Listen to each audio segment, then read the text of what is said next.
जहाज उड़ने के लिए तैयार था, तभी एक व्यक्ति बहुत कीमती गाड़ी से उतरा और बड़ी तेजी से दौड़ते हुए एयरपोर्ट में घुस गया। उस व्यक्ति को किसी कार्यक्रम में पहुंचना था, जो खास उसी के लिए आयोजित किया जा रहा था। वह अपनी सीट पर बैठा और जहाज उड़ गया।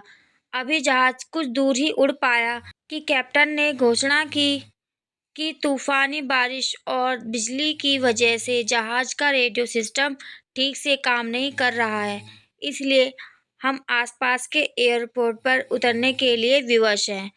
मौसम अत्यधिक खराब होने के कारण पास के एयरपोर्ट पर जहाज को उतार दिया गया।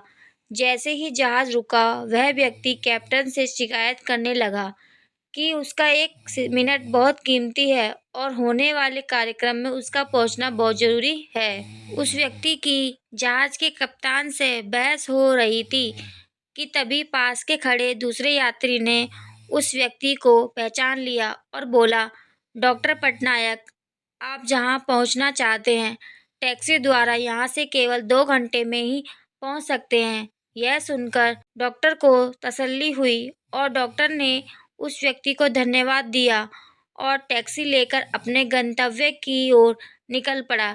लेकिन ये क्या, आंधी तूफान, बिजली, बारिश ने गाड़ी का चलना मुश्किल कर दिया। लेकिन फिर भी डॉक्टर ड्राइवर से कहकर गाड़ी आगे बढ़वाता रहा।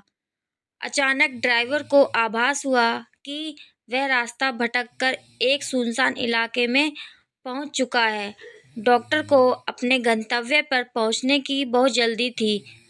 खराब मौसम की वजह से मोबाइल में नेटवर्क भी नहीं आ रहा था, इसलिए वह सही रास्ता की जानकारी के लिए आसपास किसी व्यक्ति को तलाशने लगा। तभी उसे सड़क के किनारे एक छोटा सा घर दिखाई दिया।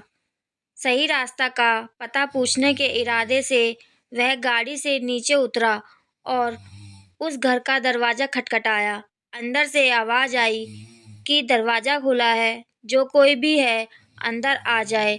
अंदर एक बुढ़िया आसन बिछाए भगवत गीता का पाठ पढ़ रही थी।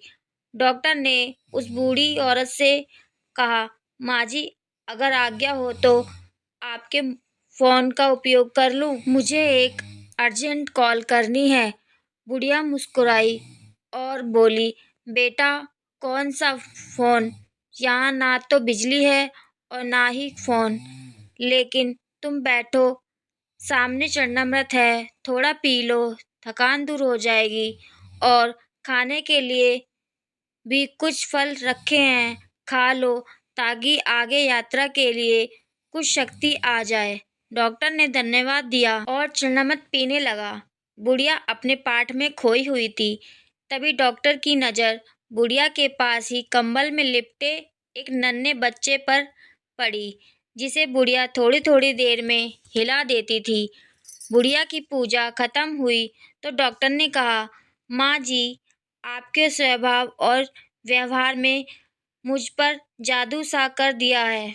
आप भगवान से एक प्रार्थना मेरे लिए भी कर दीजिए कि जल्दी ही यह मौसम साफ हो जाए। मुझे उम्मीद है कि भगवान आपकी प्रार्थनाएं अवश्य स्वीकार करते होंगे। बुढ़िया बोली, नहीं बेटा, ऐसी कोई बात नहीं है। तुम मेरे अतिथि हो और अतिथि की सेवा करना ईश्वर का आदेश है। मैंने तुम्हारे लिए भी प्रार्थना की है। परमात्मा की कृपा है कि उसने अब तक मेरी हर प्रार्थना सुनी है। एक प्रार्थना उससे मैं और कर रही हूँ। शायद समय आने पर भगवान उसे भी स्वीकार कर लेगा। डॉक्टर ने उत्सुकतावश पूछा, कौन सी प्रार्थना? बुढ़िया बोली, ये जो 2 साल का बच्चा तुम्हारे सामने अधमरा पड़ा है, मेरा पोता है। ना इसकी माँ जिंदा है और ना ही इसका बाप। इस बुढ़ापे में इसकी जिम्मेदारी मुझ बुढ़िया पर ही है। यहाँ के डॉक्टर कहते हैं कि इससे कोई खतरनाक रोग है जिसका वो उपचार नहीं कर सकते। वो कहते हैं कि दिल्ली के बहुत बड़े डॉक्टर हैं।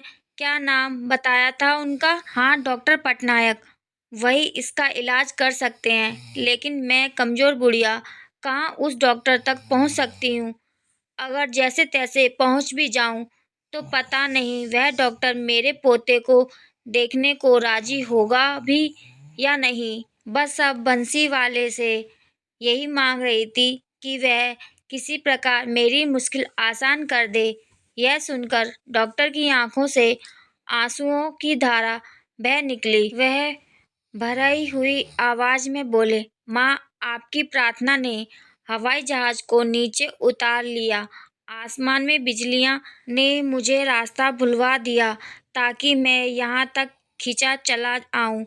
हे भगवान, मुझे विश्वास ही नहीं हो रहा कि आप अपने भक्तों की प्रार्थना स्वीकार करके उनकी इस तरह भी सहायता कर सकते हैं।